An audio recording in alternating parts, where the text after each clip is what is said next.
Его называли самым красивым мужчиной советского кино. Французские журналисты сравнивали его с Жераром Филиппом и писали «русский Жерар Филипп». Его герои сводили с ума зрительниц по всему Союзу, их портреты вырезали из журналов, письма с признаниями в любви приходили мешками. Но за этим лицом романтика прятались 3 несчастливых брака, одиночество, трагедия дочери и старость в почти полном затворничестве. 9 февраля 2025 года Олега Стриженова не стало. И сегодня история человека, которого обожали миллионы, но который так и не нашел простого человеческого счастья. История, которой вы не найдете в сухих официальных биографиях.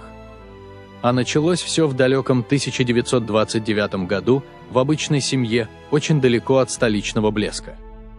Олег Александрович Стриженов родился 10 августа 1929 года в Благовещенске. Его детство пришлось на самые тяжелые годы. Сначала предвоенные, потом война, разруха, постоянное чувство нестабильности и страха за завтрашний день.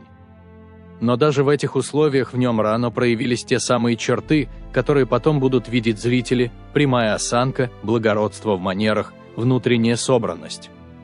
В нем было что-то очень несоответствующее времени, какой-то дореволюционный аристократизм в сочетании с послевоенной закалкой. После войны семья переезжает, и судьба приводит Олега в театральное училище имени Бориса Щукина. Поступить туда в те годы было невероятно сложно. Огромный конкурс, послевоенная бедность, жесткий отбор. Но он выдержал.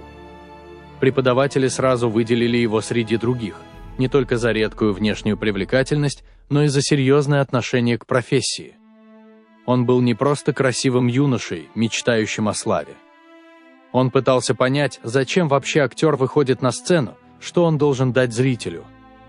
В 1953 году, получив диплом, Олег начинает работать в театрах Таллина, затем Ленинграда. Коллеги вспоминали, зрители запоминали его с первого выхода. Кому-то нравилась романтическая внешность, но за кулисами все знали, это актер, который очень строго относится к себе и к своему делу, до изнеможения репетирует и бесконечно сомневается в результате. Переломным моментом стала картина «41». Молодому актеру доверили роль белого офицера, плененного красной снайпершей. История невозможной любви на фоне гражданской войны, столкновение долга и чувства – все это идеально легло на его внутренний мир. Его герой получился не картонным врагом из агитки, а живым человеком, способным на сомнения, страх, нежность.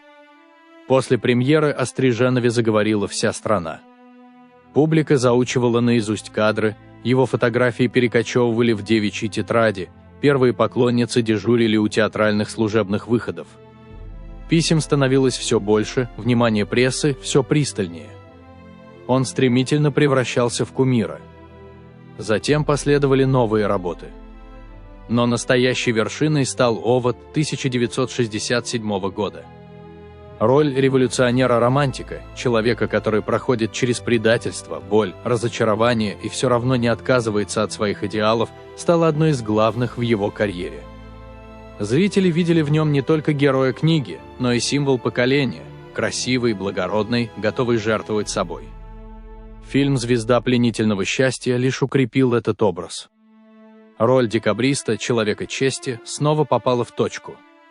Кинокритики писали, что в его глазах есть то, чего нельзя сыграть – внутренняя печаль. И, возможно, именно эта печаль потом перекочевала в его реальную жизнь. Чем выше поднималась его карьера, чем больше он получал признания, тем сложнее становились его отношения с самыми близкими. В личной жизни Олег Стриженов никогда не был равнодушным наблюдателем. Он умел любить сильно, бесповоротно, но именно эта глубина чувств часто оборачивалась болью. Его первым большим браком стал союз с актрисой Марианной Стриженовой. Две яркие творческие натуры, две сильные личности, казалось, что это идеальная пара советского кинематографа. В этом браке родилась их дочь Наталья, которую отец очень любил и которой гордился. Поначалу все действительно напоминало красивую киносказку: совместная работа, общий круг общения, взаимопонимание профессии. Но со временем съемки, разъезды, усталость, ревность и столкновения характеров сделали свое дело. В их доме стали все чаще звучать не реплики из мелодрам, а тяжелые слова, сказанные в сердцах. Брак трещал по швам. Олег очень тяжело переживал разлад, но остановить этот процесс уже не мог. Развод стал для него первым серьезным надломом. Он потерял не только жену, но и ощущение крепкой семейной опоры, которой так не хватало человеку, живущему на пределе эмоций.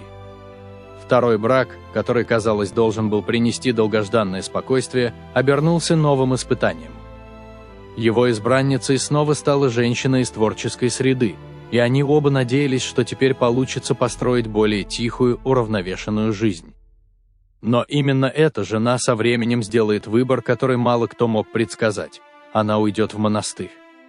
Оставит дом, привычный быт, мир искусства и выберет путь служения Богу.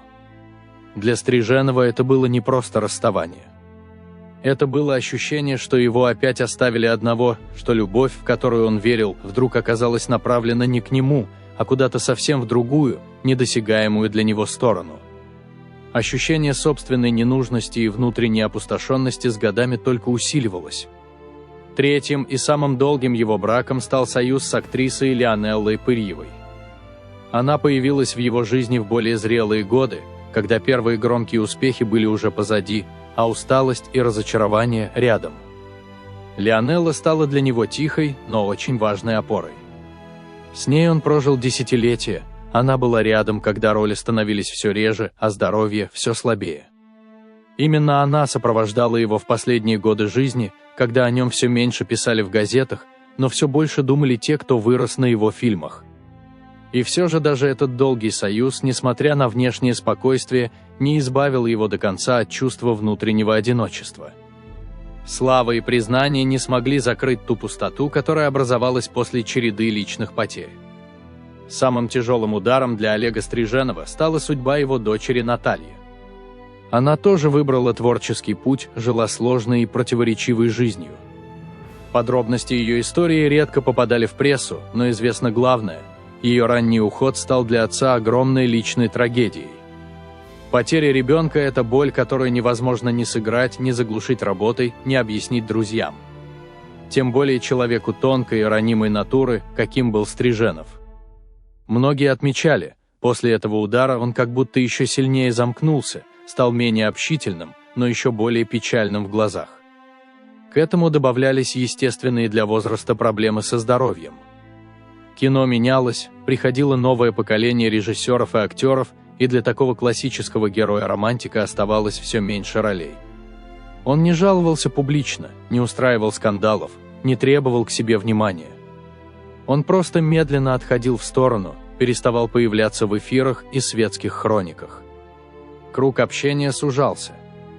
На смену восторженным поклонницам приходила тишина квартиры, в которой только несколько близких людей знали настоящего Олега Стриженова, не кумира, не русского Жерара Филиппа, а пожилого уставшего человека, который все еще очень серьезно относился к своей профессии, даже когда уже почти не работал.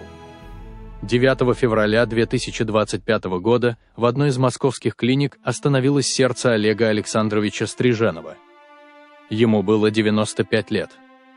По сообщениям близких, незадолго до этого он перенес тяжелый инсульт. Врачи боролись за его жизнь, но организм артиста, десятилетиями работавший на износ, уже не выдержал. Последние годы он жил тихо и замкнуто, почти не появлялся на публике, не давал громких интервью, не становился героем ток-шоу. Рядом с ним оставались всего несколько близких людей и его третья жена, Лионелла Пырьева. 12 февраля состоялось отпевание в храме святителя Николая на Трех горах. Проститься с актером пришли поклонники, коллеги, люди, которые помнили его молодым, красивым, влюбленным в профессию. И все же многие отметили странную деталь – на прощании не было ни одной его жены. Для человека, чья жизнь так тесно была связана с сильными чувствами и большими страстями, это стало мрачным символом финала. В жизни Олега Стриженова было слишком много боли, предательств, утрат и разочарований. Его личное счастье так и не оказалось таким же ярким, как его экранные роли. Но если отодвинуть в сторону сплетни и трагедии, останется главное – его работа. Роли, которые он сыграл, до сих пор цепляют зрителя. Молодые люди, впервые включающие овода или звезду пленительного счастья, удивленно признаются: кино старое, а глаза героя все еще живые, настоящие. Он не стал постоянным гостем развлекательных шоу, не превращал свою частную жизнь в товар. Ушел тихо, так же, как и жил свои последние годы. Красота ушла, молодость ушла, слава стала тише, но сила его взгляда, его голос, его герои остались на пленке навсегда. И, возможно, именно так и должен уходить настоящий артист, оставляя после себя не скандалы, а роли, к которым люди возвращаются десятилетиями. Если вы досмотрели эту историю до конца, значит, эти фильмы и этот актер по-прежнему что-то значат для вас. Напишите в комментариях, с какого фильма вы впервые запомнили Олега Стриженова. Какая его роль стала для вас особенной? Ваши воспоминания – это тоже часть памяти об этих удивительных артистах. А ваши лайки и подписка помогают мне и дальше рассказывать о судьбах людей, которые сделали наше кино великим.